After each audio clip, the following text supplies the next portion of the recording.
Shalom, saudara yang diberkati oleh Tuhan kita Yesus Kristus. Senang sekali malam hari ini kita bisa kembali jumpa saudara dalam live streaming kita di akun Facebook saya, yaitu Pendeta Ebenezer Plaimo STH. Saudara yang diberkati Tuhan, senang sekali karena saya boleh berjumpa dengan banyak orang lewat media sosial ini. Saudara saya yang ada di berbagai daerah, di berbagai tempat yang bergabung, yang saudaraku dengan sukacita mengikuti pemberitaan-pemberitaan. Saya percaya Tuhan memberkati saudara sekalian. Doa saya Tuhan terus bekerja dalam hidup saudara sekalian. Doa saya Tuhan menjadikan hidup saudara menjadi lebih baik lagi. Saudara yang diberkati Tuhan Yesus, pada malam hari ini tema khotbah yang akan kita perhatikan adalah doamu investasi kekekalan, atau doamu adalah investasi yang kekal. Nah, saya berharap saudara yang bergabung pada malam hari ini, seperti biasa saya selalu mengajak saudara untuk menjadi mitra pelayanan saya pada malam ini dengan cara Anda boleh tekan tombol share atau tekan tombol bagikan di akun Facebook saudara masing-masing, sehingga pemberitaan firman Tuhan pada malam hari ini dapat menjadi berkat buat teman, kenalan, sahabat saudara dimanapun mereka sedang berada. Saudara yang diberkati oleh Tuhan, jikalau saudara juga bergabung pada grup-grup Kristen, grup-grup rohani tertentu, maka saya juga mengajak saudara untuk dapat berbagi ke grup-grup tersebut, sehingga live streaming pada malam hari ini pun dapat dinikmati. Siapkan hati saudara dengan sungguh, dan kita akan masuk di dalam doa sebelum kita akan mendengarkan firman Tuhan. Bapa di sorga, kami mengucap syukur buat malam diberkati ini, karena Tuhan yang luar biasa, ajaib, perkasa, yang menjagai kami, memberikan kekuatan, kesehatan buat kami, yang terus menuntun, menolong hidup kami, memberkati hidup kami hari lepas hari, telah menyatakan kasih karunia-Mu buat kami untuk kami dapat menikmati kebenaran firman Tuhan pada malam hari ini. Sebelum kami akan lebih jauh menikmati kebenaran Tuhan, mari Tuhan ambil alih seluruh kehidupan kami, kuasai hati dan pikiran kami, berilah Tuhan roh pengertian dan hikmat untuk kami dapat memahami setiap kata-kata kebenaran yang Tuhan mau kami dengarkan pada malam hari ini. Bahkan hamba yang menyampaikan juga Tuhan pakai sehingga hamba pun dapat menyeberangkan setiap bagian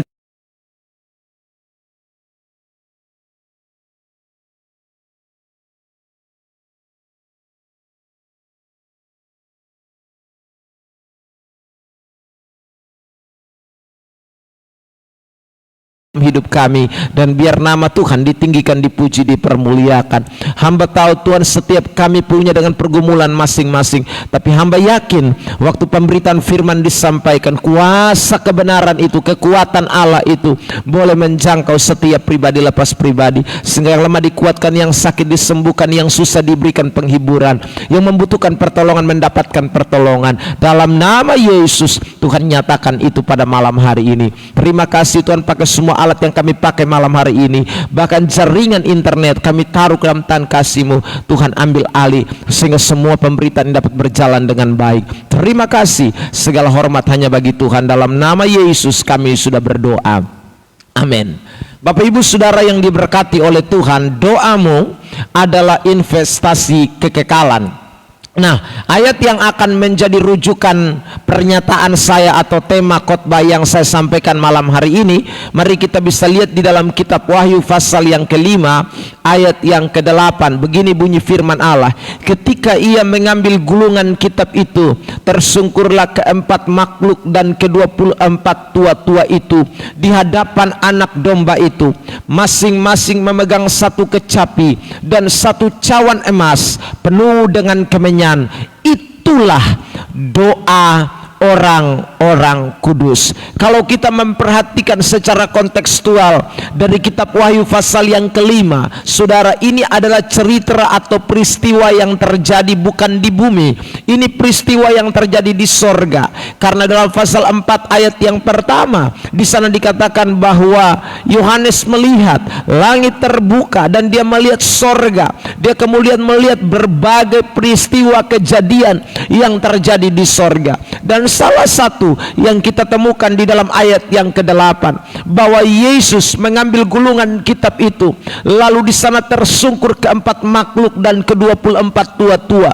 Lalu di sana juga, saudaraku, dilihat oleh Yohanes Rasul itu bahwa masing-masing mereka memegang satu kecapi dan satu cawan emas penuh dengan kemenyan.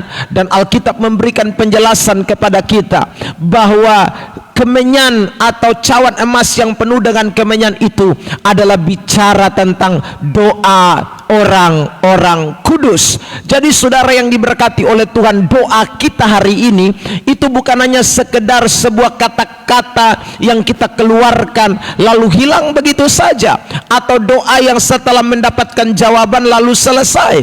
Doa yang kita naikkan, orang-orang kudus, orang-orang percaya nyatakan di hadapan Tuhan, doa itu dikatakan seperti sebuah kemenyan yang ditaruh di cawan emas. Lalu saudaraku, dikatakan jelas dalam ayat itu, di sanalah kita akan melihat bahwa di cawan emas itu yang berisi dengan kemenyan itu bicara tentang doa orang-orang kudus. Kalau Anda menginvestasikan duit di dunia ini, selesai. Anda menginvestasikan apa? Harta benda, selesai. Anda menginvestasikan keuanganmu di dunia ini, selesai. Tetapi kalau Anda menginvestasikan doa, doamu itu tidak akan pernah selesai. Karena investasi doamu, Alkitab katakan dengan jelas, itu ditampung oleh Tuhan, itu menjadi sesuatu peringatan di hadapan Tuhan. Dan dikatakan jelas bahwa, saudaraku yang diberkati, peristiwa yang kita baca dalam kitab Wahyu pasal yang kelima ayat 8, doa-doa orang kudus itu ada di cawan emas itu. Karena itu saudara yang diberkati Tuhan, jangan jadi orang Kristen yang malas berdoa. Jangan jadi orang Kristen yang, saudaraku, jemu-jemu berdoa. Bukankah Yesus berkata dalam Lukas pasal yang ke-18 dalam perumpamaan itu, berdoalah dengan tidak jemu-jemu, berdoalah dengan tidak berkeputusan. Karena memang doa yang kita sampaikan adalah sebuah investasi kekal. Doa yang kita sampaikan tidak pernah berlalu begitu saja. Saudara yang diberkati Tuhan, berdoalah terus menerus. Maka hari ini mungkin Anda sudah melihat jawabannya, Anda hari ini sudah menerima sesuatu ataupun tidak, maka pasti suatu saat nanti Anda akan terima bagian daripada doa-doa yang Anda sampaikan pada hari ini. Nah, saudara yang diberkati Tuhan Yesus Kristus, pada malam yang luar biasa ini kita mau belajar dari firman Allah, ya saudara, untuk melihat doa-doa kita itu dikabulkan. Saya mau bacakan perbandingan ayat yang lain. Misalnya juga dalam kitab Wahyu 8 ayat 3 dan ayat 4. Maka datanglah seorang malaikat lain dan ia pergi berdiri dekat mezbah dengan sebuah pedupan emas, dan kepadanya diberikan banyak kemenyan untuk dipersembahkan bersama-sama dengan doa semua orang kudus di atas mezbah emas di hadapan takhta itu. Maka naiklah asap kemenyan bersama-sama dengan doa orang-orang kudus itu dari tangan malaikat itu di hadapan Allah. Jadi ini dua peristiwa yang menggambarkan tentang suasana dalam kerajaan Allah. Ini dua peristiwa yang kita lihat ada di dalam kerajaan sorga, bahwa di sana ada persembahan kemenyan, dan di sana dikatakan bersama-sama dengan doa semua orang kudus di atas mezbah emas di hadapan takhta itu. Doa saudara hari ini sekali lagi adalah investasi kekal. Nah, doa seperti apakah yang menjadi investasi kekal? Malam ini kita akan bahas satu persatu. Yang pertama, kalau saudara mau doa saudara itu menjadi doa yang terinvestasi, doa yang tidak cuma-cuma, doa yang tidak hanya sekedar mendapatkan jawaban hari ini, doa yang tidak sekedar hanya memperoleh pengabulan hari ini, tetapi doa yang menjadi investasi bagi kerajaan Allah. Kita lihat saudara yang diberkati. Yang pertama, Saya mau baca di dalam Injil Matius pasal yang kelima ayat 44.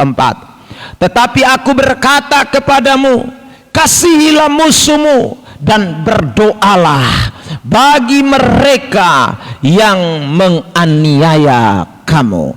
Saudara, ini doa yang akan terinvestasi, doa yang sesuai dengan kehendak Tuhan, doa yang betul-betul dikeinginkan oleh Tuhan. Karena kalau doa kita tidak menjadi keinginan Tuhan, tidak mungkin saudaraku doa kita menjadi sebuah investasi kekal. Nah, karena itu saudaraku, di dalam berdoa janganlah hanya sekedar mengucapkan kata-kata, tetapi relevansikan dengan apa yang firman Tuhan katakan, dengan apa yang Alkitab katakan. Sebab kalau kita mau doa kita selaras dengan keinginan Tuhan, kemauan Tuhan, apa yang Tuhan kehendaki, maka harus sesuai dengan juga apa yang Alkitab katakan. Maka salah satunya yang kita perhatikan di dalam Matius pasal yang kelima ayat 44 adalah Yesus mengajarkan, berdoalah bagi mereka yang menganiaya kamu. Berdoalah jadi wujud nyata daripada kita mengasihi orang yang merupakan musuh kita, wujud nyata daripada orang yang membenci kita. Saudaraku yang diberkati, apa balasan yang kita lakukan? Balasan yang kita lakukan adalah berdoalah bagi mereka. Berdoalah bagi mereka. Waktu kita berdoa buat orang-orang yang menganiaya kita, waktu kita berdoa buat orang yang membenci kita, waktu kita berdoa buat mereka yang tidak senang dengan kita, maka saudara yang diberkati oleh Tuhan, Anda sedang melakukan sesuatu yang namanya investasi kekal. Ini kehendak Tuhan. Makanya saudara berdoalah untuk orang-orang yang membenci saudara. Tetapi apa isi doamu? Kalau kita memperhatikan Matius 5 ayat 44 ini, ayat-ayat paralelnya, saudara yang diberkati, dalam Injil Lukas misalnya, di sana dikatakan bahwa berdoalah dan jangan mengutuk. Berarti kata-kata doa kita itu bukan kata-kata doa yang jelek. Kata-kata doa kita untuk orang yang menganiaya kita, untuk orang yang membenci kita, untuk orang yang tidak senang dengan kita, untuk orang yang menjadi musuh kita, itu bukan kata-kata kutuk, bukan kata-kata yang tidak baik, bukan kata-kata jelek, bukan kata-kata yang menghakimi, bukan, tetapi kata-kata yang memberkati. Saudara yang diberkati Tuhan, jadi kalau ada tetanggamu benci engkau, maka doamu jangan, Tuhan, biarkan tetangga saya itu kena COVID-19. Itu tidak boleh, saudara yang diberkati. Anda harus tetap berdoa, Tuhan berkati tetangga saya yang seringkali menghina saya, mengejek saya, tidak senang dengan saya, mengata-ngatai saya, memfitnah saya, menggosipi saya. Kata-katamu sekali lagi haruslah kata-kata Tuhan berkati dia, Tuhan tetap jaga dia, Tuhan tetap lindungi dia. Ya saudaraku, Tuhan biarlah bawa dia kepada roh pertobatan, tuntun dia, Roh Kudus ambil alih kehidupannya supaya dia menjadi orang yang sadar. Itu doa kita, bukan justru kita berdoa, Tuhan tolong supaya dia kena celaka cepat, kepalanya pecah kalau ditabrak mobil. Kalau bisa Tuhan, bukan hanya kepala Tuhan, kalau bisa lehernya patah, kaki tangannya semua tidak bisa bergerak. Aduh, itu namanya bukan doa yang dikehendaki Tuhan. Saudara yang diberkati Tuhan Yesus Kristus, doa yang dikehendaki Tuhan adalah doa yang memberkati, doa yang mengucapkan kata-kata positif. Itu doa yang dikehendaki oleh Tuhan. Nah, doa seperti ini bukan hanya sekedar kehendak Allah, tetapi doa yang merupakan kehendak Allah itu akan menjadi sebuah investasi bagi Anda.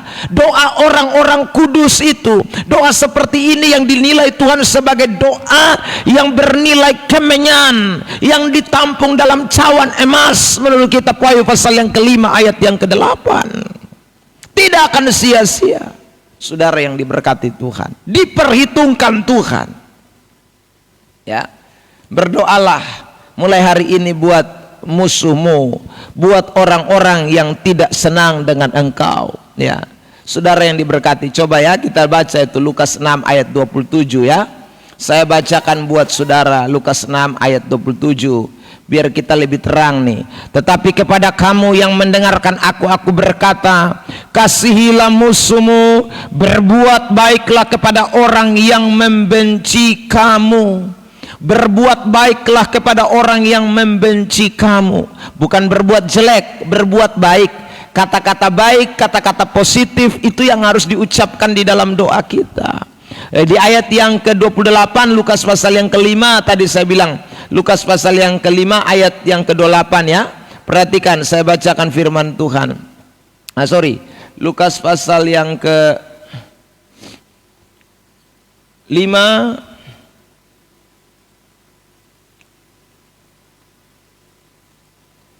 ya, saya bacakan buat kita. Lukas 6 ya. Lukas 6 ayat 28. Dikatakan begini, perhatikan, saya bacakan. Mintalah berkat bagi orang yang mengutuk kamu. Berdoalah bagi orang yang mencaci kamu. Ya, minta berkat, minta berkat. Itu saya tekankan ya. Jadi rubahlah doamu. Kalau tidak, doamu itu hanya sekedar kata-kata bualan. Tidak akan menjadi investasi kekal. Mungkin Anda suka berlutut siang malam berdoa non-stop, tapi karena kata-katamu selalu mengutuk, kata-katamu bukanlah kata-kata yang menyenangkan, ya, bukan dengan perbuatan baik, melainkan saudaraku hanya sekedar mau balas dendam, maka itu akan menjadi sesuatu yang tidak berkenan di hadapan Tuhan. Yang kedua, bagaimana supaya doa kita itu menjadi doa yang merupakan investasi kekal? Bukan hanya sekedar kata-kata yang selesai kita ucapkan, tetapi itu menjadi investasi kekal. Saya mau baca bagian firman Tuhan ini. Pengkhotbah pasal yang ke-5 ayat yang pertama dan ayat yang ke-5. Janganlah terburu-buru dengan mulutmu, dan janganlah hatimu lekas-lekas mengeluarkan perkataan di hadapan Allah, karena Allah ada di sorga dan engkau ada di bumi. Oleh sebab itu biarlah perkataanmu sedikit. Ayat 6, ayat 5. Janganlah mulutmu membawa engkau ke dalam dosa, dan janganlah berkata di hadapan utusan Allah bahwa engkau kilaf. Apakah perlu Allah menjadi murka atas ucapan-ucapanmu dan merusakkan pekerjaan tanganmu?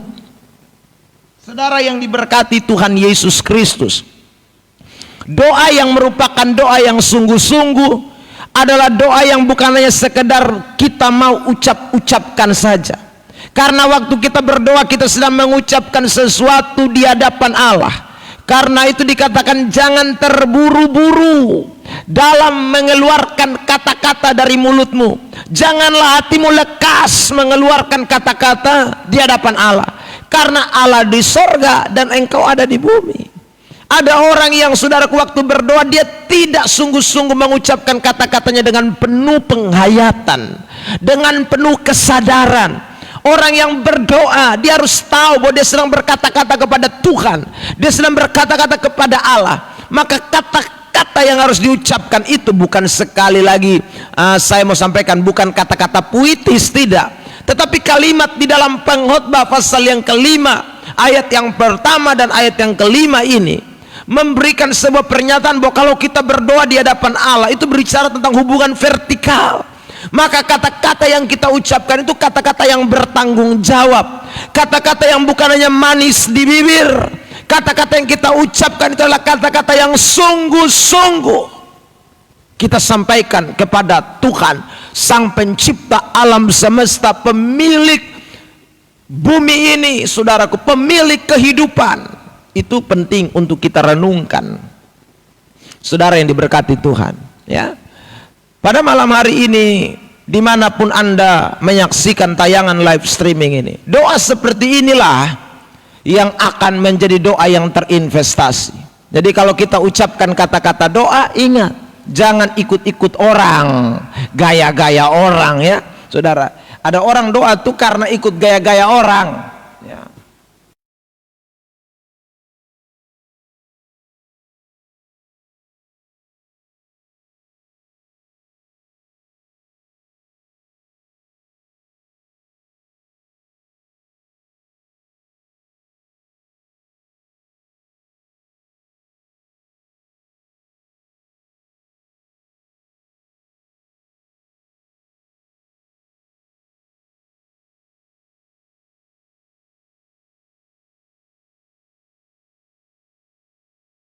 apapun Tuhan mengerti. Yang penting Anda ucapkan dengan penuh tanggung jawab. Jangankan bahasa daerah, ya. Bahasa apapun Tuhan paham. Dia mengerti segala bahasa. Karena itu saudara yang diberkati Tuhan, waktu kita mengucapkan kata-kata doa kita, mari bicara di hadapan Tuhan dengan penuh kesungguhan, bicara dengan rasa hormat, rasa tunduk, rasa takut akan Allah. Karena waktu kita berdoa, kita tidak berbicara kepada manusia. Waktu kita berdoa, kita tidak berkata-kata kepada yang mendengarkan kata-kata kita, tapi kita sedang menyampaikan secara vertikal kepada Dia yang ada di sorga. Doa itu mengantar saudara dan saya mempunyai hubungan antara bumi dengan sorga. Karena itu kata-kata doa yang kita ucapkan, biarlah kata-kata sekali lagi yang bertanggung jawab. Orang-orang yang berkata-kata dengan penuh tanggung jawab, doanya bukan hanya sekedar menyenangkan Tuhan, doanya bukan hanya sekedar menjadi kehendak Allah, doanya bukan hanya sekedar akan dikabulkan Tuhan, saudaraku yang diberkati, tetapi doa seperti ini adalah doa yang merupakan investasi kekal, ditampung di dalam cawan emas Allah, seperti dalam kitab Wahyu pasal yang kelima ayat 8 tadi sampaikan. Sehingga saudara yang diberkati Tuhan, Anda akan melihat jawaban-jawaban Tuhan itu. Anda akan melihat bagaimana kerja kuasa Allah itu nyata di dalam kehidupan saudara dan saya. Saudara yang diberkati oleh Tuhan Yesus Kristus, saya ingin mengutip beberapa ayat firman Tuhan tentang doa yang sungguh-sungguh atau doa yang penuh dengan tanggung jawab, saudara yang diberkati Tuhan. Misalnya di dalam kitab Daniel pasal 6 ayat yang ke-10. Kitab Daniel pasal yang ke-6 ayat yang ke-10, saya bacakan firman Allah. Perhatikan, demi didengar Daniel bahwa surat perintah itu telah dibuat, pergilah ia ke rumahnya. Dalam kamar atasnya ada tingkap-tingkap yang terbuka ke arah Yerusalem. 3 kali sehari ia berlutut, berdoa serta memuji Allahnya seperti yang biasa dilakukannya. Saudara yang diberkati Tuhan Yesus, orang yang berdoa dengan sungguh-sungguh adalah orang-orang yang menjadikan doa itu gaya hidupnya, orang-orang yang biasa melakukannya. Kata biasa ini tidak sekali lagi mengandung arti sesuatu yang remeh, sesuatu yang rutinitas, tetapi kata biasa di sini adalah sesuatu yang sudah menjadi hobi, kesukaan yang sungguh-sungguh dihidupi, menjadi gaya, stylenya orang yang bernama Daniel ini. Nah, orang yang berdoa dengan sungguh-sungguh, sekali lagi, dia bukan hanya punya kata-kata yang bertanggung jawab, tetapi menjadi kehidupannya. Seperti khotbah saya beberapa hari yang lalu, hari Minggu, saudaraku, my prayer is my life. Doa saya adalah hidup saya. Orang-orang yang berdoa dengan sungguh-sungguh, orang-orang yang berdoa dengan penuh tanggung jawab, doa itu sudah menjadi gaya hidupnya, lifestyle-nya. Saudara yang diberkati Tuhan. Nah, ini yang kita tidak boleh lupakan. Sehingga jadilah anak-anak Tuhan, orang-orang Kristen yang terus berdoa. Karena doa seperti inilah yang Tuhan akan tampung, yang Tuhan akan terima, dan Tuhan jadikan itu sebagai investasi Anda dalam kerajaannya. Saudara yang diberkati Tuhan Yesus Kristus, yang ketiga, doa seperti apakah yang bisa menjadi doa yang diinvestasikan? Mari kita lihat Yakobus 5 ayat yang ke-16. Karena itu hendaklah kamu saling mengaku dosamu dan saling mendoakan supaya kamu sembuh. Doa orang yang benar bila dengan yakin didoakan sangat besar kuasanya. Saya mau garis bawahi kalimat doa orang yang benar. Doa orang yang benar itu bukan orang tanpa dosa. Doa orang benar itu bukan berarti orang itu sempurna. Doa orang benar itu bukan berarti orang itu tidak lagi menjadi orang yang punya sesuatu yang kurang. Tidak. Saudaraku, doa orang benar di sini bicara tentang status kita, Karena kalau kita perhatikan di ayat 16 itu, di sana dikatakan bahwa saling mengaku dosa, berarti ada dosa di sana. Tetapi orang benar dia mengaku dosanya, lalu kemudian dia doa dengan sungguh-sungguh, dengan yakin dikatakan. Itu doa yang sangat besar kuasanya. Doa seperti inilah doa yang akan terinvestasi. Jadi kalau saudara mau berdoa, jadilah orang-orang Kristen, jadilah anak-anak Tuhan yang bukan hanya sekedar mengucapkan kata-kata doa, tetapi berdoalah sebagai pribadi orang benar. Bereskan hidupmu di hadapan Tuhan, jangan sembunyikan dosa-dosamu. Saya berikan contoh lain, misalnya dalam Injil Lukas pasal yang ke-18, ada dua orang datang ke bait Allah. Yang satu merasa diri benar, yang satu merasa diri berdosa. Alkitab berkata dengan jelas bahwa doa orang yang mana yang diterima? Orang yang merasa diri berdosa. Jadi doa orang benar, saya ulang, bukan merasa diri benar, tapi justru doa orang benar itu adalah orang-orang yang merasa diri berdosa, tidak layak, miskin di hadapan Allah, membutuhkan Tuhan. Itulah orang-orang yang luar biasa. Doa dari orang seperti inilah yang akan menjadi doa yang terinvestasi. Ya, karena itu saudara yang diberkati Tuhan Yesus Kristus, pada malam diberkati ini, saya mau mengajak kita semua, anak-anak Tuhan, hamba-hamba Tuhan, orang-orang percaya yang telah ditebus dengan darahnya yang mahal. Kita bukan orang sempurna, kita orang penuh kekurangan, kita najis, kotor di hadapan Tuhan. Karena itu sadarilah diri saudara, sadarilah keberadaan saudara dan saya. Waktu kita datang di hadapan Tuhan, kita tidak datang dengan kemegahan kita, kita tidak datang dengan siapa pribadi kita, kita datang dengan rasa diri bahwa saya harus beres di hadapan Tuhan.